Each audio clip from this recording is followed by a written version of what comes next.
I asked a while back what animal people would like some tips and tricks for on my Instagram story, and a lot of people said foxes. So here we go, I guess.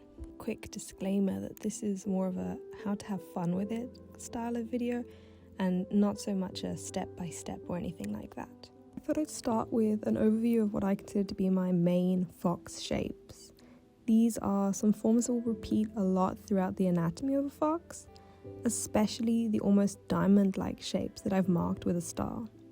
You'll notice I rely on them a lot when sketching.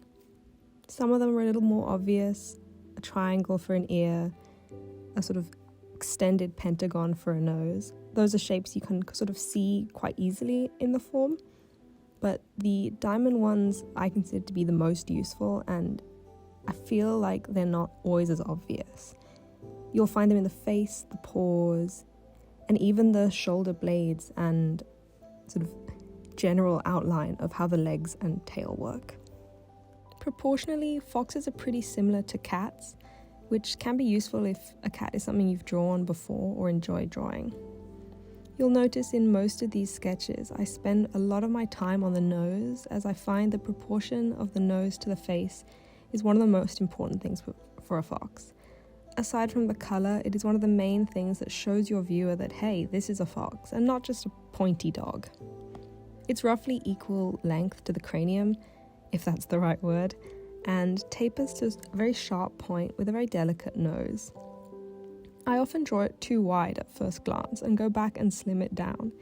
You'd be surprised just how much you can squish it before you start to lose what a fox actually looks like. It's a place where you can really stylize and have fun. Other than the proportions, I find I focus mainly on the overall silhouette of an animal rather than the perfect anatomy and construction. Unlike when you're drawing humans, your average person doesn't instinctively know exactly what the anatomy of a fox or a wolf or whatever looks like. So you can get away with a lot of stylization and quote-unquote mistakes before anyone starts to go, hey, that looks really weird.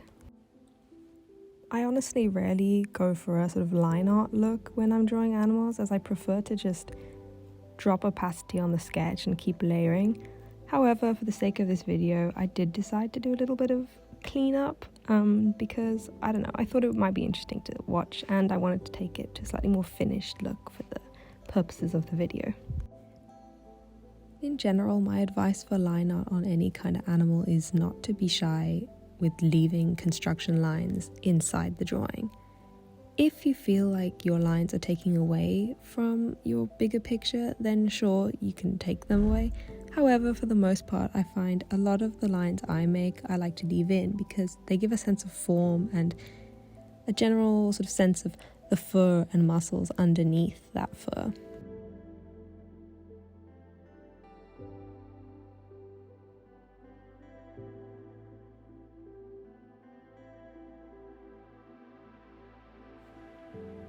I don't have much to say about colour other than when dealing with fur, I like to use a slightly more square brush and block in light and shadow in an almost painted-y style, so blend it into each other with some harsh edges here and there. I guess I try stick to 3 values per bigger hue, so in the orange I have a light, a dark, and a middle, and then with the white fur I also have a light and a dark, and occasionally I'll go for a sort of middle value if I want to go for a more rendered style.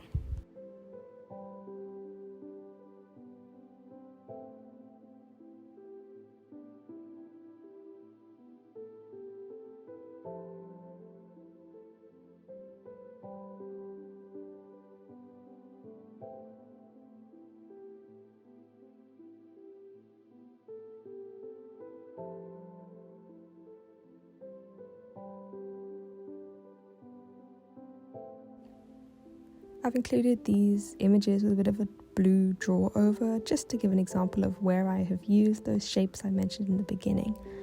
Specifically the rounded diamond shape, which I often find people don't really know what I mean when I say that that's a very useful shape, but here you can see it in the paws and in the upper shoulder, as well as actually in the face and even in the ears and nose if I really wanted to.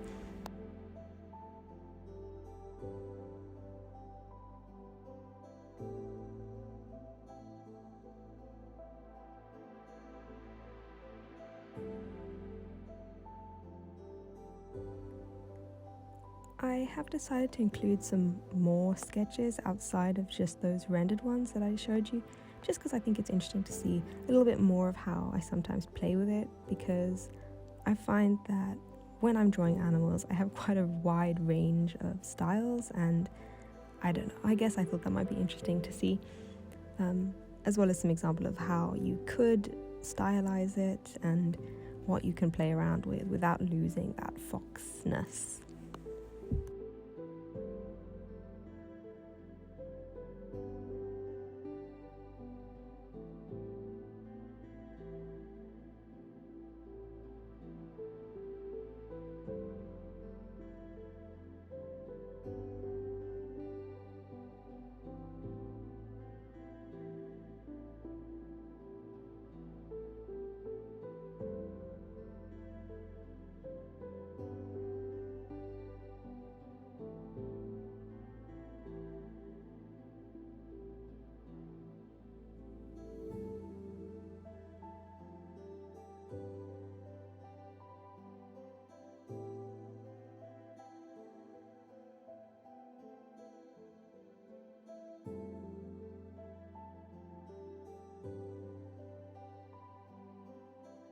And that's all from me for now, but hopefully I'll make another video like this in the future with maybe a different animal. You're welcome to drop a suggestion in the comments or on my Instagram story. I often ask for suggestions. Yeah, thank you so much for watching.